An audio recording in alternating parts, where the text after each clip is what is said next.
So నమస్కారం అండి, ఎలా ఉన్నారు? నమస్కారం. నేను బాగున్నాను. సో మీరు ఒక కంపెనీ సెక్రటరీ, అలాగే అంతకుముందు కూడా చాలా సంవత్సరాలు ప్రింట్ మీడియాలో జర్నలిజం చేశారు. అంటే జర్నలిజం చేయడం ఒక ఎత్తైతే, జర్నలిజం చేసి బుక్ రాయాలి అన్న థాట్ ఎలా వచ్చింది? ప్రింట్ మీడియాలో చేశారు కాబట్టి ఆ థాట్ వచ్చిందా? సరే, ఒకవేళ మీడియాలో చేశారు, జర్నలిజం చేశారు కాబట్టి ఈ థాట్ వచ్చింది మనం అనుకుంటే, ఈ మైథలాజికల్గా ఆలోచించే ఈ విధానం ఎక్కడి నుంచి మొదలైంది మీకు? ఆ ఇంట్రెస్ట్ ఎలా వచ్చింది? నేను దాదాపు ఒక 10 సంవత్సరాల దాకా హైదరాబాద్లో డెక్కన్ క్రానికల్ హిందూ న్యూస్ పేపర్లో నేను జర్నలిస్ట్గా ఉండేవాడిని, రాసేవాడిని. Films, fashion, spirituality, religion, excepting hard core politics, మిగతా వేరే వేరే టాపిక్స్ మీద నేను దాదాపు 10 సంవత్సరాల దాకా నేను న్యూస్ పేపర్లో రాసేవాడిని. రాయడము, మాట్లాడడము, జనాల్ని కలవడము అనేది నాకు ముందటి నుంచే చాలా ఇష్టము. సో జర్నలిజంలో ఉండేసరికి న్యూస్ పేపర్లో రాసేసరికి అది ఇంకా చాలా తోడ్పడింది నాకు. దానివల్ల చాలా ప్రోగ్రెషన్ అయింది. తర్వాత నేను సిఎస్ చేయడము, ముందు కార్పొరేట్ లైఫ్కి వెళ్ళిపోవడము, కానీ రాయడం అనేది ఎప్పుడు నాకు కంటిన్యూ అవుతూనే ఉండింది. ఒకప్పట్లాగా న్యూస్ పేపర్లో కాకపోయినా కూడా సబ్జెక్ట్కి సంబంధించింది, కార్పొరేట్ లాకి సంబంధించింది, గవర్నెన్స్కి సంబంధించింది, పిహెచ్డి కంప్లీట్ చేసినప్పుడు థీసిస్ రాయడము, ఇలాంటివి నా రైటింగ్ అనేది కంటిన్యూస్గా ఉంటూనే ఉంటుంది. ఇది ఒక దృక్పథం అయితే, ఇంకో తరఫున హిందూ రిలీజను, సనాతన ధర్మము, మన హిందూ సంప్రదాయము, ఇవన్నిటి మీద కూడా చాలా ఇంట్రెస్ట్ నాకు చిన్నప్పటి నుంచి. సూపర్. సో ఈ బ్యాక్గ్రౌండ్లో, ఈ నేపథ్యంలో చూస్తే ఉడిపి, కర్ణాటకలో ఉడిపి క్షేత్రంలో ఒక ప్రాచీనమైన కృష్ణుడి దేవాలయం ఉంది.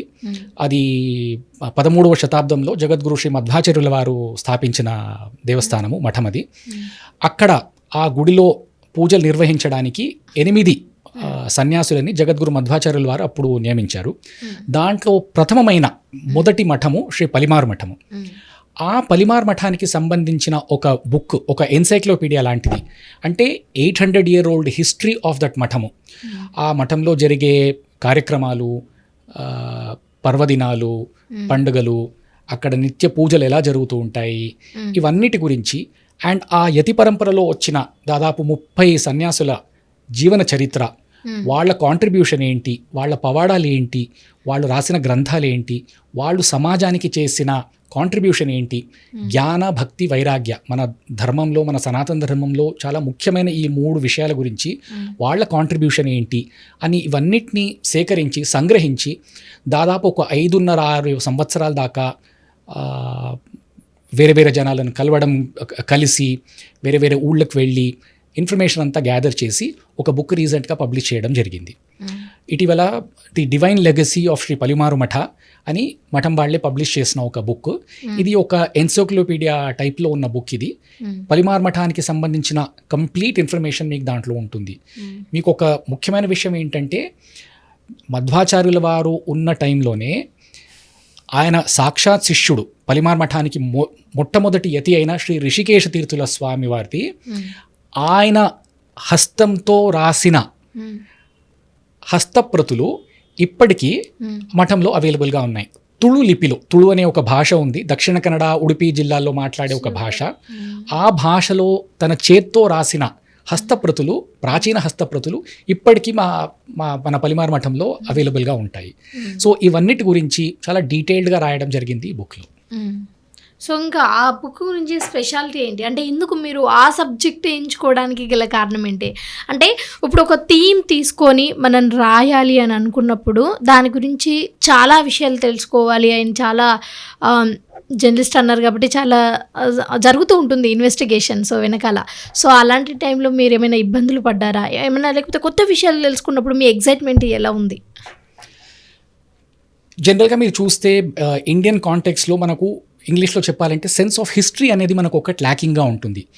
మన సంస్కృతి, మన సంప్రదాయము, మన ఆచారాలు, మన సదాచారము, ఇవన్నీ కొన్ని వేల సంవత్సరాల నుంచి మనకు ఉన్నాయి.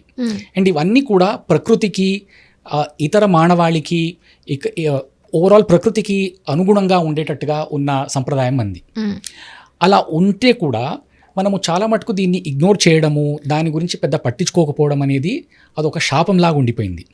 సో మన హిస్టరీ గురించి, మన సంప్రదాయాల గురించి, మన సిద్ధాంతాల గురించి చాలా మటుకు మనకు తెలియకుండా పోయింది.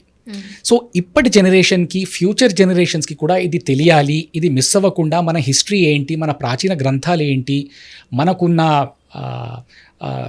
విరాసత్ అని ఏదైతే అంటారో అది ఏమైతే ఉందో అది ముందు జనరేషన్స్కి కూడా ప్రోగ్రెషన్లో ఉండాలి అన్న ఒక దృక్పథంతో. సో ఈ దృక్పథంతో మీరు ఇన్వెస్టిగేట్ చేసే ప్రాసెస్లో ఎప్పుడైనా షాక్ కానీ, ఎగ్జైట్ అయినా కానీ సన్నివేశాలు ఉన్నాయా? అంటే ఈ విషయం నిజంగా ఆ కాలంలో ఇంత బాగా జరిగిందా, అసలు అది ఎలా పాసిబుల్ అయింది అనే విధంగా కొన్ని మీకు చాలా పవాడాలు జరగడం అనేది ఉంటాయి. ఈవెన్ ఒక 300-400 ఇయర్స్ ముందు కూడా తపశ్శక్తితో పలిమార్ మఠ యతి పరంపర మీరు చూస్తే రఘుప్రవీర తీర్థులను ఒక స్వామీజీ ఉండేవారు.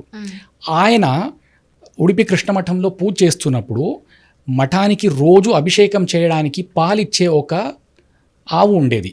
ఆ ఆవు పేరు నర్మద. ఆ నర్మద అనే ఆవు అడవిలోకి వెళ్ళి రోజు అలా గడ్డి తినేసి సాయంత్రానికి వచ్చేది. ఒక్కరోజు ఆ ఆవు అక్కడికి తిరిగి రాలేదు. ఆయన తపస్సు చేస్తున్నప్పుడు, ధ్యానం చేస్తున్నప్పుడు ఆలోచన చేస్తే ఒక పులి వచ్చి ఆ ఆవుని చంపేసింది అన్న ఒక దృశ్యం ఆయనకు కనిపించింది. ఒక్క నిమిషానికి ఆయన కోపము, ఆగ్రహం అలా జరిగింది. అలా ఒక స్పర్ట్ లాగా వచ్చింది. ఇమ్మీడియట్గా ఏ పులి అయితే ఆ నర్మదా అనే ఆవుని చంపిందో ఆ పులి ఉడిపి కృష్ణమఠం ముందుకొచ్చి అక్కడే తన ప్రాణత్యాగం చేసింది. ఇది ఇప్పుడు కూడా, ఇది దాదాపు ఒక 300 సంవత్సరాల కింద జరిగిన సన్నివేశం ఇది. ఇప్పుడు కూడా మనం దాని గురించి ఆలోచిస్తే రోమాంచం అవుతుంది మనకు. అంటే జంతువులకు కూడా ఆ విషయం తెలిసింది, ఇప్పుడు తిన్నది ఎవరిని అన్నది తెలిసింది. ఇక్కడ 2 విషయాలు. ఒక యతి తన ధ్యానము, తన తపోశక్తితో ఏం అచీవ్ చేయగలగరు అన్నది ఒకటి మనకు తెలుస్తుంది. ఇంకో సైడ్ ఒక క్రూర ప్రాణి, ఒక పులి లాంటి ప్రాణి కూడా తను తప్పు చేసింది అని రియలైజ్ అవ్వగానే సాక్షాత్ కృష్ణుడి దగ్గరకు వచ్చి తన ప్రాణత్యాగం చేసింది. అంటే డైరెక్ట్ వచ్చి ఎలా ప్రాణత్యాగం చేస్తారు? ఆ స్వామీజీ రఘుప్రవీర తీర్థాలు ఉన్న పవర్ ఎలా ఉండిందంటే ఆ కోపంతో ఆయన ధ్యానంలో ఉన్న ఆ ఒక్క క్షణం ఆలోచించేసరికి ఆ పులి కృష్ణమఠం ద్వారానికి వచ్చి అదే ప్రాణత్యాగం చేసింది. సూసైడ్ లాంటిది. ఇప్పుడు మనం కరెంట్ సిచ్యువేషన్లో చెప్పుకోవాలంటే అదే వచ్చి అక్కడ ప్రాణత్యాగం చేసింది. అంటే యాజ్ ఐ సెడ్ 2 విషయాలు ఉన్నాయి. ఒకటి ధ్యానము, తపోశక్తితో మనం అచీవ్ చేయగలిగింది ఏముంటుంది. ఇంకో సైడ్ ఒక క్రూర ప్రాణి కూడా తను తప్పు చేసింది అంటే పశ్చాత్తాపము, ప్రాయశ్చిత్తానికి వచ్చి అది ప్రాణత్యాగం చేయడానికి కూడా వెనకాడదు అని మనకు తెలుస్తుంది. ఇది ఒక చిన్న సిచ్యువేషన్. పాస్ట్ ను కూడా చూడొచ్చు, ఏదైనా చూడొచ్చు తపోశక్తితోని. అంటే తపోశక్తికి ఉన్న బలం అలాంటిది అని అనుకోవచ్చా? తప్పకుండానండి, తప్పకుండా. ఇందాక నేను అన్నట్టు మీకు యతి పరంపరలో వచ్చిన వాళ్ళు జ్ఞాన, భక్తి, వైరాగ్యము అంటే వాళ్ళకి ఈ సంసారంలో దేని మీద అవగాహన కానీ, దేని మీద అటాచ్మెంట్ అనేది ఒకటి అనేది ఉండదు.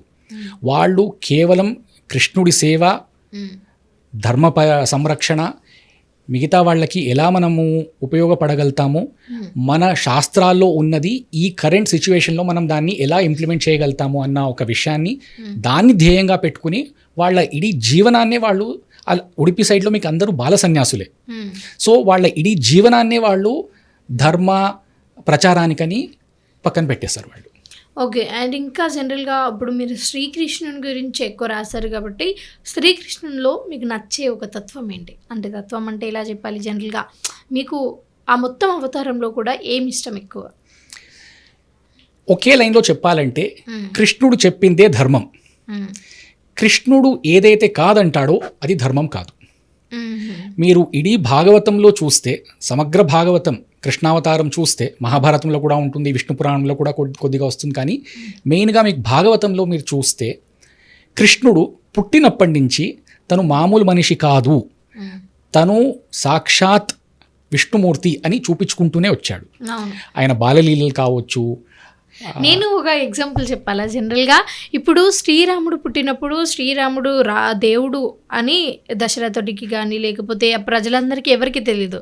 బట్ శ్రీకృష్ణుడు పుట్టే ముందే ఒక శక్తి పుట్టబోతుంది అని అందరికీ హింట్లు ఇస్తూనే వస్తున్నాడు. అంతేందుకు వాళ్ళ తల్లికి కూడా అదంతా కూడా చూపించి దేవుడు అని నిరూపించుకున్నాడు. సో అతనికి ఆ మర్యాదలు పుట్టినప్పటి నుంచి ఉంటాయి. చాలా కరెక్ట్. మీరు ఇందాక అన్నట్టు రాముడు ఒక మర్యాద పురుషోత్తముడు, ఒక పురుష ఉత్తముడు, ఒక మనిషి ఎలా ఉండాలి అని ఒక సాక్షాత్ విగ్రహం అంటే రాముడు. మ్మ్. వెరాస్ కృష్ణ పరమాత్ముడు ఆయన పుట్టినప్పటి నుంచే ఆయన సూపర్ హ్యూమన్ అని చూపించుకుంటూనే వచ్చాడు. అదే ఆయన పుట్టడమే కారాగారంలో పుట్టడము, ఇమ్మీడియట్గా అక్కడ యమునా నది ఓపెన్ అవ్వడము, అందరూ జైల్లో అందరు నిద్రపోవడము, అట్ ఎవ్రీ స్టేజ్ ఆయన నార్మల్ మనిషి కాదు, మ్మ్. సాక్షాత్ మహావిష్ణువే అవతారం చేసి వచ్చాడు అని చూపించుకుంటూ వచ్చాడు. Yes. మీకు కృష్ణుడి బాలలీలలు కావచ్చు, ఆయన చేసిన గీతోపదేశం కావచ్చు, మ్మ్. ఇడీ భాగవతమే. మ్మ్. ఇడీ భాగవతమే మీకు అదే కృష్ణాస్ బిగ్గెస్ట్ కాంట్రిబ్యూషన్ అంటే భాగవతం. ఆయన లీలలు, ఆయన గోపికా స్త్రీలతో ఉన్న సన్నివేశాలు కావచ్చు, ఆయన భగవద్గీత ఉపదేశం చేసింది కావచ్చు, విదురుడితో ఆయన ఆయన ఆయన ఉన్న రిలేషన్షిప్, ఆయనకు చేసిన ఉపదేశం కావచ్చు, Super. అక్రూరుడితో చేసిన ఉపదేశం కావచ్చు, కుచేలుడితో, మ్మ్. సుధామతో ఆయన స్నేహానికి ఒక నిజమైన మీనింగ్ ఏంటి అని చూపించిన విషయం కావచ్చు. సో కృష్ణావతారంలో మనము నేర్చుకోగలిగినవి, తెలుసుకోగలిగినవి చాలా చాలా ఉన్నాయి. సాక్షాత్ పరమాత్మ అంటే శ్రీకృష్ణుడు. అంటే ఈ పక్కన చూసుకున్నట్లయితే మీరు మైథలాజికల్ బుక్లు ఏమేమి చదివి ఉంటారు? అంటే లైక్ రామాయణం కావచ్చు, మహాభారతం కావచ్చు, అలాగే అన్ని చదివారా? రామాయణము, మహాభారతము బుక్స్ చదవడం అనేది ఉంటుంది, భాగవతం అనేది ఉంటుంది. Okay. ఒక ముఖ్యమైన విషయం ఏంటంటే ఈ బుక్స్ మనము ట్రాన్స్లేషన్స్ కింద చదివినా కూడా, మూల బుక్స్ చదివినా కూడా మనకు కొన్ని కన్ఫ్యూజన్స్, మిస్ఇంటర్ప్రిటేషన్స్ వచ్చే పాసిబిలిటీస్ ఉంటాయి. దానికే గురువు అనేది చాలా ఇంపార్టెంట్. ఏదైనా మనకు అర్థం కావాలి, సక్రమంగా అర్థం కావాలి అంటే గురు ఉపదేశము, గురు అనుగ్రహం అనేది చాలా అనివార్యము. అది కానీ ఈ important. కాలంలో అది కూడా మైథలాజికల్ ఇలాంటి వాటికి గురువులు ఎవరు ఉంటారండి? ఉన్నారు, ఇప్పటికీ చాలా మంది గురువులు ఉన్నారు, చదువు చెప్పేవాళ్ళు ఉన్నారు.